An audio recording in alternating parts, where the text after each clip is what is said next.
تعرف إن مصر فيها المكان اللي شهد نهاية طائفة الحشاشين؟ هو مش المكان بالظبط يعني، بس مصر فيها المكان اللي كان خاص بالشخص اللي قضي عليهم وكمل مسيرة نهايتهم واتبنى في خلال فترة الحشاشين.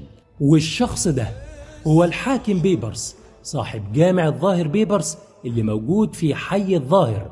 وكمل معانا الفيديو علشان نحكي لك الحكاية بالظبط وازاي صاحب المسجد ده قدر يقضي عليهم. طبعا كلنا عارفين ان طائفة الحشاشين ظهرت بقيادة حسن الصباح في أصفهان سنة 1090 من الميلاد، وهي من الشيعة الإسماعيلية الباطنية، واشتهرت بعمليات الاغتيالات السياسية والعسكرية اللي استهدفت الملوك والخلفاء والأمراء. وانتشرت دعوتهم في بلاد الشام وإيران، وفضل بطشهم لأكثر من قرنين. ومع دخول هولاكو بغداد سنة 1258 من الميلاد قدر يقضي على الخلافة العباسية وطائفة الحشاشين، واحتل قلعة الموت اللي هي مركز الحشاشين الرئيسي وحرقها وخلص على كل اللي فيها. والحشاشين رغم جبروتهم وقوتهم حاولوا يكسبوا ثقة الحاكم الظاهر بيبرس، فقدموا له المساعدة في التصدي للمغول وبعتوا له هدايا كنوع من أنواع الرشوة يعني.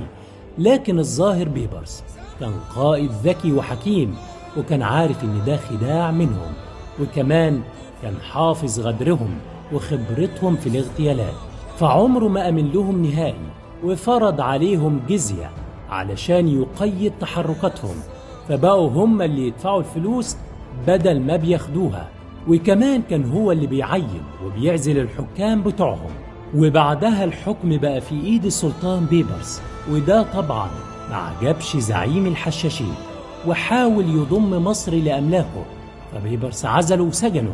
واستولى بيبرس على كل قلاع الحشاشين وخلص عليهم خلال 3 سنوات بس. ومسجد الظاهر بيبرس اتبنى في مصر سنة 1268 في فترة الحشاشين، وهو بيعتبر أكبر 3 مسجد في مصر.